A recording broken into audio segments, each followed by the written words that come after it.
সময় সংলাপে স্বাগত জানাচ্ছি। আমি তুষার আব্দুল্লাহ। আমার সঙ্গে যোগ দিয়েছেন অধ্যাপক ডাক্তার ইকবাল আরসালান। আপনাকে স্বাগত সময় সংলাপে। আমি আপনার কাছে জানতে চাই, যেহেতু আপনি বাংলাদেশ মেডিকেল অ্যাসোসিয়েশনের মহাসচিব, সেই হিসাবে বা একজন সাধারণ চিকিৎসক হিসাবেও যদি জানতে চাই যে আমাদের রোগীরা কেমন আছেন সার্বিকভাবে। রোগীরা কেমন আছেন সার্বিকভাবে বলতে গেলে আসলে অনেকগুলো প্রেক্ষাপট হ্যাঁ, একটু আসে। বলেন। প্রেক্ষাপটটা হচ্ছে যে আপনি যদি রোগীদের দিক দিয়ে যদি চিন্তা করেন, তাহলে রোগীদের দিক দিয়ে রোগীরা যেটুকু তারা এক্সপেক্ট করেন যে হাসপাতালগুলো থেকে বা চিকিৎসকদের কাছ থেকে বা নার্সদের কাছ থেকে, তাদের সেই যে কাঙ্ক্ষিত যে বা আকাঙ্ক্ষা যেটা, সেটা আসলে পূরণ হচ্ছে না। আবার যদি চিকিৎসক নার্স এদের দিক থেকে যদি বলেন, তাহলে তারা একটা প্রচণ্ড চাপের মধ্যে তারা কাজ করছেন। যে প্রচণ্ড চাপটা আমি শুধু একটু জি, জি। উদাহরণ দেই। সেটা হচ্ছে ধরেন যে বহির্বিভাগে একজন চিকিৎসককে প্রতিদিন ১০০-র উপরে রুগী দেখতে হয়। তাতে এই স্বল্প সময়ে এই রুগীগুলোকে দেখা, সঠিকভাবে দেখা, সময় দেওয়া, এটা কিন্তু তিনি পারছেন না। রুগী অসন্তুষ্ট যে চিকিৎসক আমাকে সময় দিচ্ছেন না। আর চিকিৎসক যে অসন্তুষ্ট যে যে আমি পারছি না। ঠিক অন্তর্বিভাগে যদি দেখেন যে ঢাকা মেডিকেল কলেজ বা যে কোনো একটা যে কোনো মানে যে কোনো সারা দেশের যে হ্যাঁ, কোনো যে কোনো হাসপাতাল, যে হ্যাঁ, মেডিকেল কলেজ সরকারি হাসপাতাল, হাসপাতাল। ধরেন ৫০০ বেডের হাসপাতাল, ধরেন সিলেট মেডিকেল কলেজে, সেখানে রুগী থাকে হলো ১৪০০। চিকিৎসক নার্স এগুলো কিন্তু ৫০০-র জন্যেই। এদের পক্ষে এই বিশাল যে মানে দ্বিগুণ রোগী, বা তিনগুণ। এদেরকে ৩ গুণ রোগী সামলানো আসলেও দায়। তো এই বিবেচনায় যদি দেখেন, তাহলে সার্বিকভাবে আসলে যে রোগী বা চিকিৎসা সেবার সাথে যারা সম্পৃক্ত, মানে সেটা হচ্ছে রোগী বলেন আর চিকিৎসক চিকিৎসক বলেন, নার্স বলেন, আসলে কেউই ভালো নেই। কেউ সন্তুষ্ট না। কেউই ভালো নেই। এই যে আনুপাতিক দূরত্বটা অনেক, হ্যাঁ, যে রোগী চিকিৎসক, হ্যাঁ, রোগী নার্স, রোগী ওষুধ, এই যে এই সবকিছু মিলে যে সেবা। হ্যাঁ। আমি জি। বলি যে আপনার হচ্ছে যে ২০০৯-এ হুম। যে সরকার প্রতিষ্ঠিত হবার পরে এই চিকিৎসা ব্যাপারে যে প্রতিবন্ধকতা যেগুলো, সেগুলো একটি একটি করে অপসারণ করার চেষ্টা করা হয়েছে। যেমন যে ঔষধের যদি বিষয় বলেন, আগে কিন্তু যে ঔষধ হাসপাতাল থেকে যে পরিমাণ সরবরাহ করতো বা সরবরাহ করা হতোই না একরকম, আপনারা সবাই জানেন, সেখান থেকে কিন্তু উত্তরণ ঘটেছে। ওষুধ পাওয়া যাচ্ছে। এখন ওষুধ পাওয়া যাচ্ছে এবং ইনজেক্টেবল আইটেম সহ পাওয়া যাচ্ছে। হয়তো কিছু কিছু আইটেম, পার্টিকুলার আইটেম কোথাও কিনতে হয়। ঢাকা মেডিকেল কলেজেই ধরুন, যে ঢাকা মেডিকেল কলেজে এখন কিন্তু একটা সাধারণ মানুষ আপনার ১৫০-২০০ টাকা খরচ করেই যে তারা সিজার করে চলে আসছে, কিন্তু আগে তাদের সমস্ত কিছু ক্রয় করতে হতো। সুচার ম্যাটেরিয়াল, নাইফ থেকে, মানে কাটা শুরু যে নাইফ, সেখান থেকে শুরু করে এভরিথিং তাদেরকে কিনতে হতো, বাইরে থেকে ঔষধ। দিতে হতো। হ্যাঁ, কিন্তু এখন এটা লাগছে না। সলিমুল্লাহ মেডিকেল কলেজে আপনি খোঁজ নিয়ে দেখেন একটা। আর একটা স্বাস্থ্য হেলথ কমপ্লেক্সগুলোতে কিন্তু এত প্রচুর ঔষধ, মানে উপজেলা স্বাস্থ্য কমপ্লেক্সের কথা হ্যাঁ, বলছেন। এত ঔষধ, যে ঔষধ মাঝে মাঝে এক্সপায়ারি হয়ে যাচ্ছে যে ওষুধ থাকার কারণে। এবং এইটাও হয়েছে যে আপনার কিছু মানে নিয়ম নীতিমালা জি। সরকার দ্বারা তৈরি করবার জন্য। এই জন্য আপনার যে গত স্বাস্থ্যমন্ত্রী মহোদয়কে আসলে প্রশংসা করা উচিত, আফমর রুল হক। তিনি লাল সবুজের মোড়কে যে ওষুধ সরবরাহের ব্যবস্থা, সরকারি ওষুধ, এর ফলে কিন্তু এগুলো পিল ফ্যারিসগুলো কমেছে। আবার যে আপনার যে রুগীদেরকে চিকিৎসা করবার জন্য যে সমস্ত যন্ত্রপাতি আনুষঙ্গিক যেগুলো প্রয়োজন, সেগুলো কিন্তু প্রচুর পরিমাণে কেনা হয়েছে। আবার এটাও সত্য যে আপনারা জি। পত্রপত্রিকায় দেখেন, কোনো কোনো জায়গায় কোনো কোনো ক্ষেত্রে অপ্রয়োজনীয় যে ক্রয় হয়েছে, হ্যাঁ, সেটাও যেমন দুর্ভাগ্যের বিষয় আমাদের সেটা জন্য। বাস্তবতা। হ্যাঁ, সেটাও বাস্তবতা যে আমাদের মতো এই স্বল্প ও উন্নত দেশের জি।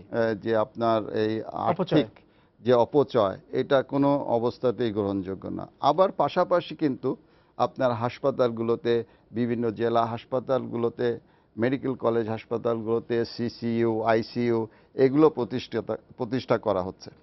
সার্বিকভাবে আপনি যদি দেখেন, তাহলে এই স্বল্প সময়ের মধ্যে যে চিকিৎসা ব্যবস্থার যে উন্নয়ন এবং জনবল নিয়োগেরও যে ব্যাপারে সেগুলোও কিন্তু পদক্ষেপ নেওয়া হয়েছে।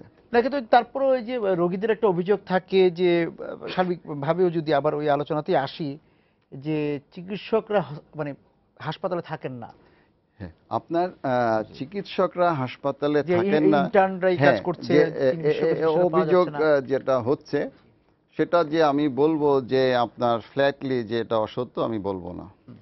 কেননা এখানে আমাদের কিছু কিছু যে প্রফেশনে ব্ল্যাক শিপ আছে, সব প্রফেশনে আছে, সব আমাদের হ্যাঁ, প্রফেশনেই সব আছে। পেশাতেই আছে। এবং ধরেন যে আমি বায়োকেমিস্ট্রি ডিপার্টমেন্টে বঙ্গবন্ধু বিশ্ববিদ্যালয়ের চেয়ারম্যান বা জি। প্রধান হিসেবে আমি কিন্তু প্রতিদিন 1400 থেকে 1500 রুগীর প্রায় 12 থেকে 16,000 আপনার রিপোর্ট প্রদান করি প্রতিদিন। এবং যে আপনার এখানে আমি সঠিক রিপোর্ট দিচ্ছি, কিন্তু আলোচনা কোনটা হবে? যদি আমি একটা খুব গ্রস ভুল হয় আমার ল্যাবরেটরি থেকে বা দুটো গ্রস ভুল হয়, সেটাই দেখবেন যে আলোচনা চলে আসবে। টক অফ দ্য ইউনিভার্সিটি হবে, talk of the media. Health sector হবে বা মিডিয়া হবে।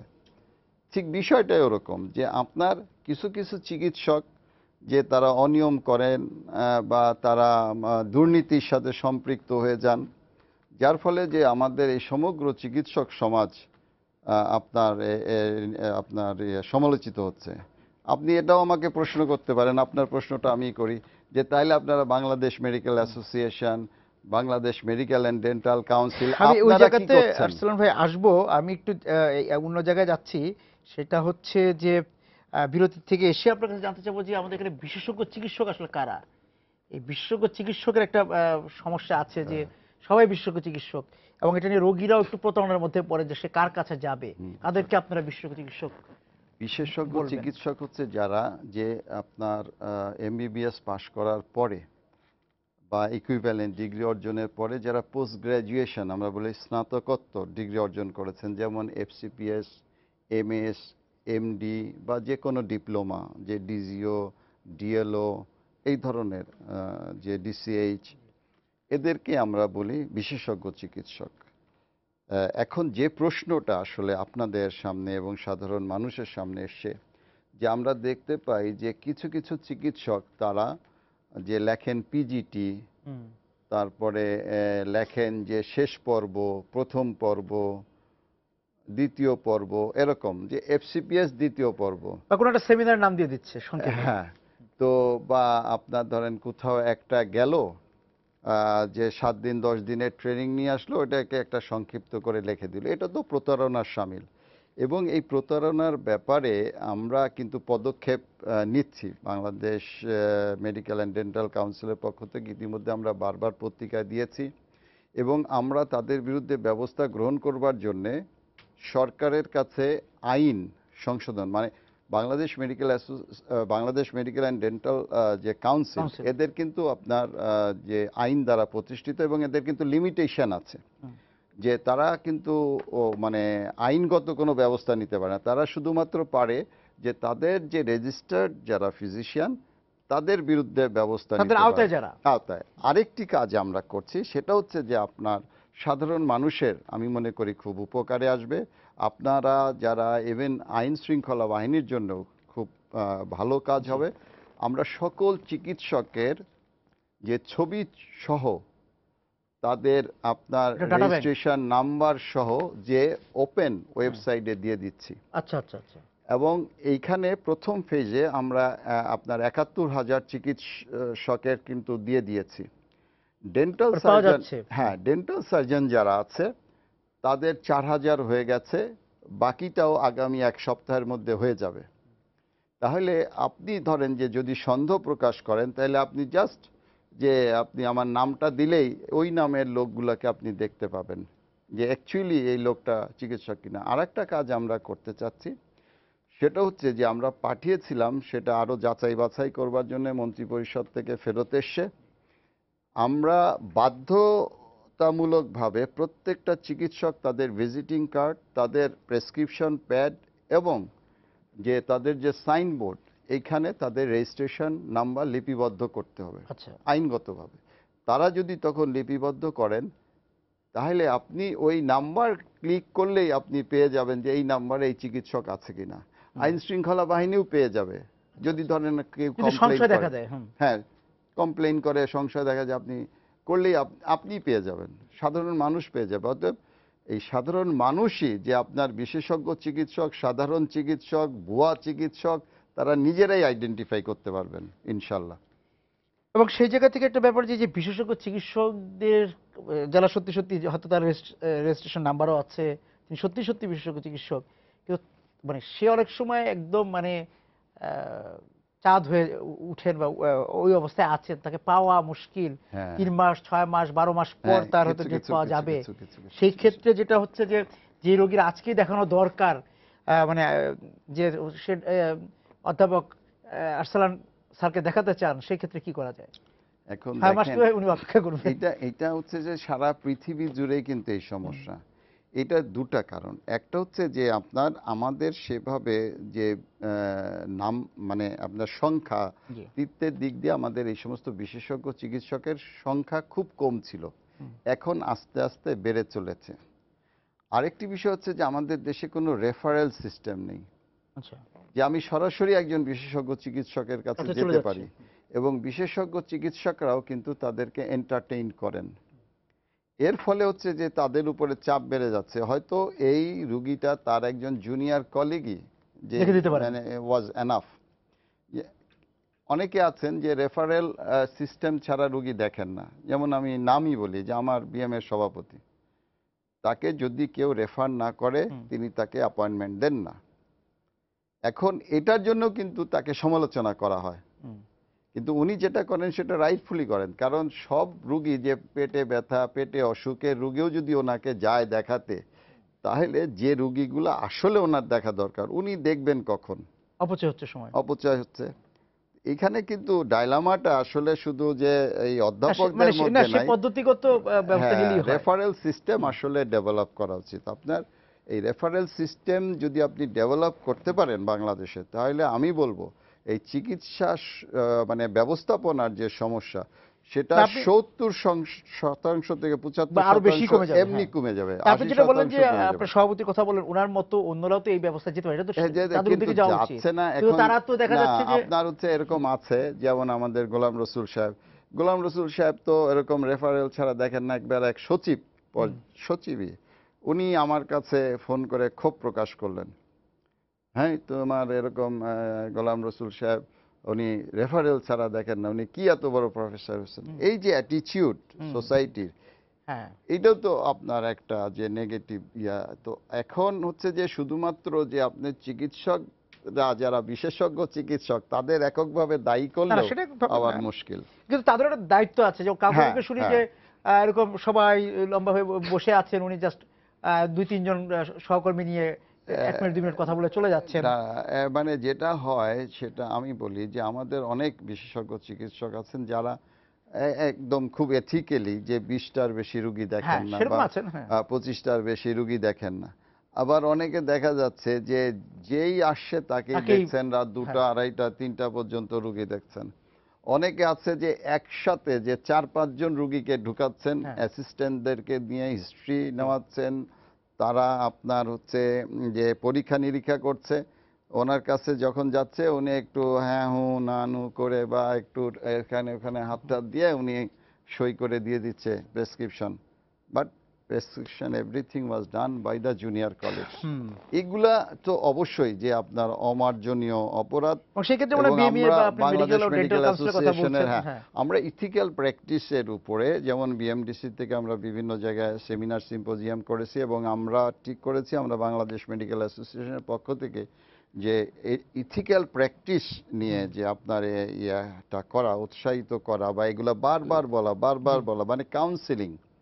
কাউন্সিলিং ছাড়া আসলে কিন্তু আপনি পরিবর্তন করতে পারবেন না। অধ্যাপকদেরকে কাউন্সিলিং করানো। আচ্ছা, আমি আবার বিরতি যাচ্ছি, না, ফিরে এসে একটু এই যে যাদের নিয়ে কথা বললাম তাদের সহ চিকিৎসকদের যে ফি, হ্যাঁ চেম্বার ফি, হ্যাঁ হসপিটাল ফি তো আর না, চেম্বার ফি নিয়ে একটু কথা বলতে চাই। পাশাপাশি আচ্ছা, তারপর ওইটাও বলতে চাই যে কারো 500, কারো 1000, কারো 200, কারো 300, মানে ফির যে, কোনো। আমি যদি জি, ফ্ল্যাগলি বলি জি, যে না, বিএমডিসি এটা ভাবছে না, এবং বিএমডিসির আসলে আইনগতভাবে প্রতিষ্ঠিত প্রতিষ্ঠান, তো সংবিধিবদ্ধ প্রতিষ্ঠান, তার ভাবার কোনো অবকাশ নাই, সুযোগও নাই। এখানে হ্যাঁ, সুযোগ নেই।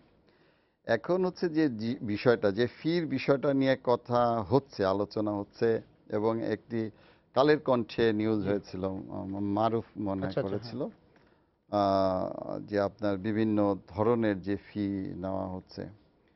তো এর দুটো দিক আছে। একটা দিক হচ্ছে যে আপনার আমাদের দেশের মানুষের আর্থিক অবস্থা নিশ্চয়ই যে ভালো না, কিছু হুম। গুটি কয়েক লোকের ভালো। যদিও আমাদের বলা হচ্ছে যে পার ক্যাপিটা ইনকাম বেড়েছে, কিন্তু পার ক্যাপিটা ইনকাম তো আপনার হলো এভারেজ। এভারেজ। মানি পুল তো অন্য জায়গায় হচ্ছে, হুম। মানি তো আমার কাছে আসছে না, আসছে তো আর একজনের না। কাছে, কিন্তু হুম। ওর শেয়ারটা আমি আমি আমা- আমি গড় আমি করলে পরে, জনসংখ্যা দিয়ে গড় করলে পরে গড় যাচ্ছে। করা হচ্ছে। তো এদিক দিয়ে আপনি যদি বিবেচনা করেন তাহলে আর সামঞ্জস্য নাই কোনো। ধরেন একজন অধ্যাপক 500 টাকাও নিচ্ছেন, একজন অধ্যাপক 1000 1500 টাকাও টাকাও নিচ্ছেন, নিচ্ছেন, 1500 টাকাও 1500 টাকা নিচ্ছেন। নিচ্ছেন। হুম। তা আবার কারো কারো কথা শুনি 2000 টাকাও নিচ্ছেন, মানে ওটা যদিও মারুফ খোঁজ পায়নি, 2000 টাকাও নিচ্ছেন। এখন হচ্ছে যে এইটা, হ্যাঁ, রুগীদের জন্য আসলে পেইনফুল। আবার যদি আর দিকে আপনি বিবেচনা করেন, এখন প্রত্যেকটা লোকেরই যদি একই রকম ফি হয় তাহলে কি হবে? যাদের বেশি সুনাম তাদের ওখানে যাবে। এখন তো 3 মাস পরেও আপনার অ্যাপয়েন্টমেন্ট পায়, তখন তো 6 মাসেও পাবে না। একটা আর একটা বিষয় হলো চিকিৎসকদের এইখানে একটা তাদের যে বলার বিষয় আছে, সেটা হচ্ছে যে বাংলাদেশে কোনো পেশাজীবীর ফি কিন্তু সরকার নির্ধারণ করে দেয়নি। বা কোনো সংবিধিবদ্ধ প্রতিষ্ঠান নির্ধারণ করে দেয়নি। হ্যাঁ, সেটা যে আইনজীবী সহ যা- বিভিন্ন কিছু হ্যাঁ, বলতে ধরেন পারে। যে হ্যাঁ। আমি যে কোনো একজন, নাম নিব না, প্রথিতযশা যে হুম। ব্যারিস্টার যারা হাতে গোনা 4-5 জন আছেন, জি। আমি যদি তাদের দিয়ে একটা হাইকোর্টে রিট করতে চাই, তাহলে আমাকে একদম তার সাথে কথা বলতে গেলে 5 লক্ষ টাকা দিয়ে নিতে দিয়ে হবে। কথা বলতে হবে। অথচ এই রিটটাই আমি কিন্তু আরেকজনকে দিয়ে 1 লক্ষ টাকায় করাইতে আরো পারি, কমেও বাট করাতে আই পারেন। Um hmm. Not going to him. Hmm. বা 50,000 টাকা দিয়েও করাইতে পারি, কিন্তু আমি তার কাছে যাচ্ছি না, আমি কিন্তু যাচ্ছি যে হুম। 5 লক্ষ হুম। টাকা। মানে বিষয়টা হচ্ছে যে চয়েস, না, আমার কিন্তু চয়েস। চিকিৎসা তো একটা অধিকার, চিকিৎসা না, তো সেবা। চিকিৎসা তো হুম। অবশ্যই অধিকার, সে অধিকারটা তো হ্যাঁ। আপনার এবং তাদের মানুষ হলো খুব যে বিপদে পড়েই যায় চিকিৎসা সাংবিধানিক ক্ষেত্রে। হুম। অধিকার। হুম। সেই সাংবিধানিক অধিকারের কিন্তু জায়গা আছে, হুম। যে আপনার সরকার কিন্তু হাসপাতাল করে রেখেছেন। হুম। তাহলে আমার সাংবিধানিক অধিকার বা একজন সাধারণ রোগীর সাংবিধানিক অধিকার, তিনি আপনার হচ্ছে হাসপাতালে কিন্তু যাবেন, হাসপাতালে উনি সরকারি সেবা পাচ্ছেন না। স্থাপনায়। বলা হচ্ছে চিকিৎসকরা আসলে ক্লিনিকই বেশি থাকেন, তার চেম্বারে বেশি থাকেন। না, না, না, না, আপনার হাসপাতালে তাহলে এত রুগী যে চিকিৎসা হচ্ছে আচ্ছা, কি করে জুনিয়র হচ্ছে? কনসালটেন্টরা আছেন। আর স্যার তো স্যারকে সকাল থেকে রাত পর্যন্ত বিভিন্ন একাধিক হাসপাতালে উনি ভিজিটিং প্রফেসর। না, মানে হচ্ছে যে এগুলা তারা বিকালে করে হুম। প্র্যাকটিস। হুম। হ্যাঁ, এইটা যে আমি বললাম তো, আগেও বলেছি যে হুম। অভিযোগ আমি একদম ফ্ল্যাটলি আমি ডিনাই করব না, কারণ এটা আছে। কিছু কিছু চিকিৎসক আছেন যারা দেরি করে আসেন, আগে আগে চলে যান, আগে আগে যে হয়তো কোনো ইন্টারভেনশনাল কোনো কাজ করেন তারা হুম। বিভিন্ন ক্লিনিকে। আমি জানি যে আপনার হয়তো বেরোয় যাচ্ছেন হাসপাতাল থেকে, একটার সময় বেরোয় যেয়ে কোথাও এন্ডোস্কোপি করছেন, কোথাও এনজিওগ্রাম করছেন, হ্যাঁ, কোথায় হুম। কলোনোস্কোপি করছেন, কোথায় ব্রঙ্কোস্কোপি করছেন। আবার আসার আগেও হয়তো অনেকে ক্লিনিকে এই হয়ে কাজগুলো তারপর করে আসেন। তারপরে আপনার 9টার সময় অফিসে, জি। 10টার সময় অফিসে ঢুকছেন। এগুলো তো আসলেও ক্রাইম। এই কাজগুলো থেকে অবশ্যই যে চিকিৎসকদের মতো পেশার লোকেরা আসলে বিরত থাকবেন। মানে এটা তো খুব নিম্ন মানের কাজ। এবং আপনার হচ্ছে যে কি বলবো এটাকে, নৈতিকতার বিষয়। হ্যাঁ, হ্যাঁ, নিম্ন নৈতিকতার বিষয় বা নৈতিকতার বিষয়। চিকিৎসকদের মতো এইরকম পেশাজীবীরা এরকম অনৈতিক কাজ করবেন, এটা আসলে আমিও চাই না, বা আপনি আমিও, চান। আমার কাছেও কাম্য না, আপনার কাছেও কাম্য না, সাধারণ আরেকটি মানুষের বিষয় কাছে কাম্য না কাম্য স্যার, না, সেটা হচ্ছে, এবং সাধারণ চিকিৎসকদের কাছেও কাম্য আরেকটি না। বিষয় কাম্য না স্যার, সেটা হচ্ছে যে এই যে ব্যবস্থাপত্র বা প্রেসক্রিপশন হ্যাঁ। ওষুধ কোম্পানির প্রণোদনায় দেওয়া বা তাদের চাপে পড়ে দেওয়া, সেটা তো দেওয়া হচ্ছে। আচ্ছা, চাপে দেওয়ার বিষয়টা হচ্ছে বা যাই বলেন বা আপনি, আমি ঠিক আমি আছে, ওই আমি যে বলবো যে উপহারের আপনি খুব বিনিময়ে দেওয়া। ভদ্রভাবে বলেছেন আমাকে। আমি একটু বলতে পারি যে হুম, শুভেচ্ছার বিনিময়ে দেওয়া। শুভেচ্ছার বিনিময়ে। তো আপনার এটাও ধরেন যে আনইথিক্যাল। আপনার কাছে যখন আমি আসছি হুম। একজন রোগী হিসেবে, অবশ্যই যে আপনি আমাকে বিশ্বাসযোগ্য প্রতিষ্ঠানের ওষুধটাই প্রেসক্রাইব করবেন, এইটাই তো আমার মানে অধিকার। হুম। আপনাকে তো আমি ধরেন 500 টাকা দিয়েই দেখাই বা 1500 টাকা দিয়েই দেখাই, যে আমার তো এটা অধিকার। হুম। তো সেই অধিকার থেকে আসলে বঞ্চিত করা তো আমাদের কোনো অবস্থাতেই, ঠিক একই ওই কথাটা যে এটা নৈতিকতা বিরোধী, এবং চিকিৎসকদের এই নৈতিকতা বিরোধী কাজের সাথে আসলে সম্পৃক্ত হওয়া মানে উচিত না, এবং এগুলো যারা করেন তারা করে আমাদের চিকিৎসক সমাজকে কলঙ্কিত করছেন। এই ব্যাপারে বিএমডিসি বা বিএমই এর কোনো এটা আসলে আমরা তো এখানে কি পুলিশিং কাউন্সিলিং করা চলছে? মুশকিল, যে এখানে আমরা কাউন্সিলিং চলছে? উই ক্যান যে কাউন্সিলিং, বাট যে আমরা তো পুলিশিং করতে পারি না। হ্যাঁ, না। এখন হচ্ছে যে আমরা কাউন্সিলিং করে করে যতটুকু হয়, যে সারা পৃথিবীর সেই আপনার ওই কি বলে কৃষ্ণ থেকে শুরু করে মোহাম্মদ পর্যন্ত যত অবতাররা জি, আসে সবাই তো কাউন্সিলিং করতেই আসে।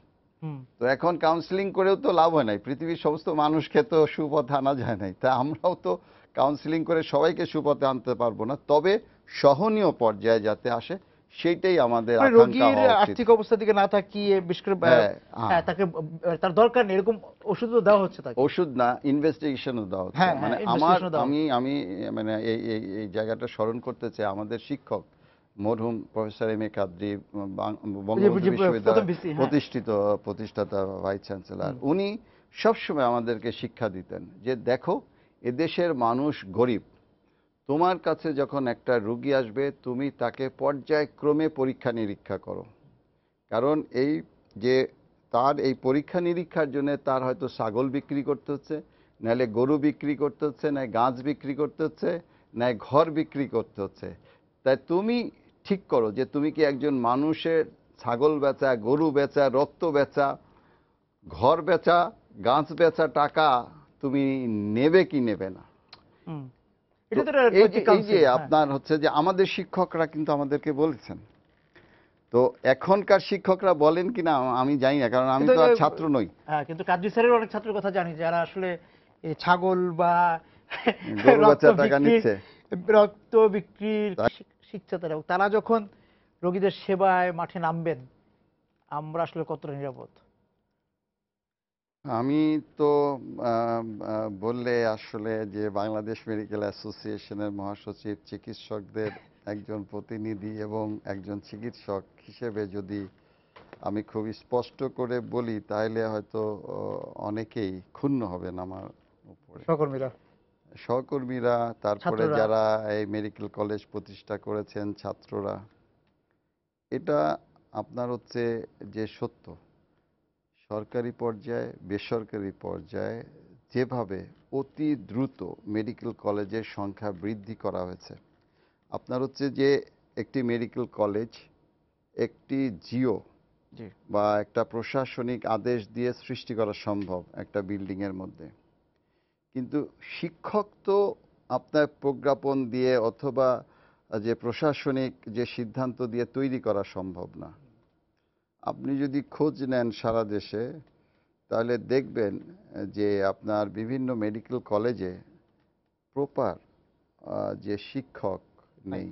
কোনো মেডিকেল কলেজ আছে যে কোনো বিষয়ে একজন সহকারী অধ্যাপকও নেই, কিন্তু মেডিকেল কলেজ খোলা হয়েছে, সেখানে ছাত্র আছে, তারা পড়াশোনা করছে, পরীক্ষা দেবে, পাশও করবে। আমি জানি এমন একটি মেডিকেল কলেজে যে আপনার পড়ানো হয়নি সারা বৎসর, পরীক্ষার সময় ছাত্রদেরকে মানে উন্মুক্ত যে নকল করবার সুযোগ করে দেওয়া হয়েছে এবং তাদের 100% পাশ করানো হয়েছে। যেহেতু সার্টিফিকেটও বিক্রি হয়। যেহেতু সার্টিফিকেট বিক্রি তো অন্য একটা আচ্ছা, অন্য বিষয়, একটা বিষয়, হ্যাঁ। যে আপনার হচ্ছে যে তাদেরকে এই যে শিক্ষক তিনি নিয়মিত যাচ্ছেন না স্টেশনে, যিনি ক্লাস নিচ্ছেন না। পড়াচ্ছেন না, ক্লাস নিচ্ছেন না, তিনি তাদেরকে পাশ করার জন্য সহযোগিতা করছেন নকল করবার সুযোগ দিয়ে এবং ভাই ভাই পরীক্ষায় বাবা চাচার নাম জিজ্ঞেস করে। এই অবস্থা যদি চলতে থাকে তাহলে অদূর ভবিষ্যতে, ধরেন যে আগামী 5-7 বছর পরে, এটা really it will be very painful for the people. সেজন্যে যে আপনার এই মেডিকেল কলেজ যে আর যাতে ভবিষ্যতে সরকার না দেয়। না দেন, এইটা আমি সরকারের কাছে অনুরোধ করব, এবং যে মেডিকেল কলেজগুলো মানসম্মতভাবে চলছে সেগুলোকেই চালানোর অনুমতি দিয়ে, যারা মানসম্মতভাবে চালাতে পারছে না তাদেরকে আসলে বন্ধ করে দেওয়া উচিত। আমার হচ্ছে যে চিকিৎসক নেই আমাদের দেশে, ঠিক আছে, চিকিৎসক নেই বলে যেন তেন ভাবে চিকিৎসক তৈরি করা, মানে এরা কোয়াকের চাইতেও ডেঞ্জারাস হবে, হুম। এইটা করা কোনো অবস্থাতেই ঠিক না। এটা নিয়ে অনেক বিতর্ক আছে, এটা নিয়ে আমাকে অনেক ফাইট করতে হয়েছে। আপনারাও মিডিয়ার লোকরা জি। জানেন যে medical college, private medical college, সরকারি মেডিকেল কলেজ নিয়ে এগুলাকে স্ট্যান্ডার্ড করা বা ইসের মধ্যে রাখা। এখন যে আপনার হচ্ছে যে সরকার বা স্বাস্থ্য মন্ত্রণালয় বা অধিদপ্তর কতটুকু শক্ত হাতে এটা এগুলোকে হ্যান্ডেল করতে পারবে, এটা আসলে চিকিৎসা শিক্ষাটাকে বাংলাদেশে বাণিজ্যিকরণ করা হচ্ছে, এটা বাণিজ্যিক ভিত্তিতে চিন্তা করা হচ্ছে। মানে বেসরকারি ইউনিভার্সিটির মতো। হ্যাঁ, বাণিজ্যিক ভিত্তিতে যে ভর্তি করো, পাশ করাও, যে যত বেশি পাশ করাইতে পারতেছে তার মেডিকেল কলেজ তত ভালো। এই যে জিনিসগুলো একটা মানে আপনার দুর্বৃত্তায়ন, চিকিৎসা শিক্ষায় যে দুর্বৃত্তায়ন শুরু কিসের হয়েছে, শিক্ষার নামে তো। হ্যাঁ এইটা আপনার, আপনি দেখেন যে চিকিৎসা সেবা নিশ্চিত করবেন তো আপনি, তো চিকিৎসা সেবা নিশ্চিত করার জন্য যে ডাক্তার, নার্স এবং অন্যান্য চিকিৎসা পেশাজীবী হচ্ছে রেশিও কি 1:3:5। হুম। আপনি শুধু চিকিৎসক তৈরি করে তো আপনি চিকিৎসা সেবা নিশ্চিত করতে পারবেন না। আপনি নার্স তৈরি হচ্ছে না, আপনার ডাক্তার তৈরি হচ্ছে 6,000, নার্স তৈরি হচ্ছে 3,000। হুম। এখন আসে হলো যে 1:1 ধরেন বা লেস দেন 1, তাই 1:1 লেস দেন 1, আর এইভাবে যদি চিকিৎসক তৈরি করেন তাহলে এটা তো কমতে কমতে কমতে কমতে দেখা যাবে মানে 1:0.1। তখন আপনি চিকিৎসা সেবা কি করে দিবেন? মানে চিকিৎসা সেবা নিশ্চিত করবার জন্য একটা সামগ্রিক আপনার কর্মসূচি দরকার। হুম। এটা যে একটা সামগ্রিক নকশা দরকার যে হ্যাঁ, কিভাবে দিব। নকশা, সামগ্রিক যে একটা ইয়া দরকার। কিন্তু সেই জায়গায় তো আমরা যদি না যেতে পারি, আমরা যদি পিসমিল করতে থাকি, তাইলে তো এটা ইয়ে হবে না। হবে না। এবং সেই জায়গা থেকে মানে আপনারা কি বলছেন এই যে যারা আমরা এখন তৈরি হচ্ছে এবং দেখা যাচ্ছে যে আহ, একজন প্রতারণা তো যে একটা শিক্ষার্থী যাচ্ছে, হ্যাঁ, আবার কেউ কেউ আছে যে হ্যাঁ এই সুযোগটা নিচ্ছে, ছেলে মেয়েকে ডাক্তার বানাবে বা ছেলে মেয়েও হ্যাঁ, চাচ্ছে সে ডাক্তার হ্যাঁ, হবে, হ্যাঁ, হ্যাঁ, হয়ে যাচ্ছে হয়ে যাচ্ছে। এবং তার হাতে আমি আপনি পড়লাম হুম। এবং তাহলে একটা মানে খুব একটা ভয়ঙ্কর দিকে যাচ্ছি আমরা নাকি? না, এখন হচ্ছে যে প্রশিক্ষিত যারা, প্রপারলি প্রশিক্ষিত জি। যারা হয়ে যাচ্ছেন, তারা তো তৈরি হচ্ছেন সঠিকভাবে, যে মানসম্পন্ন চিকিৎসক তৈরি হচ্ছেন। কিন্তু একদম যে সবই আপনার মানসম্মত না, এটাও বলা যাচ্ছে না, না।